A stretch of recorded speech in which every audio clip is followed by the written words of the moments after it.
आगे बढ़ते हैं और अभी आपको हम खबर बताएं कि पहली सहमाही में एफबीआर महसूलात का शॉर्टफॉल बढ़ने का खदशा है। हुकूमत की जानिब से मिनी बजट लाए जाने का भी इम्कान है।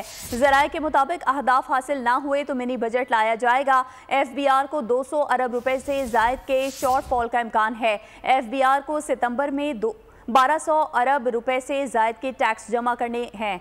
आपको बता रहे हैं कि पहली सहमाही में एफबीआर महसूलात का शॉर्टफॉल बढ़ने का खदशा है। हुकूमत की जानिब से मिनी बजट लाए जाने का इम्कान है, जबकि ज़राए का बताना है कि अहदाफ हासिल ना हुए तो मिनी बजट लाया जाएगा। एफबीआर को 200 अरब रुपए से ज़ायद के शॉर्टफॉल का इम्कान है, जबकि एफबीआर को सितंबर में 1200 अरब रुपए से ज़ायद के टैक्स जमा करने हैं। जुलाई अगस्त में एफबीआर महसूलात 98 अरब रुपए का शॉर्टफॉल था। एफबीआर रवा माली साल के पहले 2 माह में टैक्स हदफ हासिल नहीं कर सका है। पहली सहमाही में एफबीआर महसूलात का शॉर्टफॉल बढ़ने का खदशा। हुकूमत की जानिब से मिनी बजट लाए जाने का इम्कान है।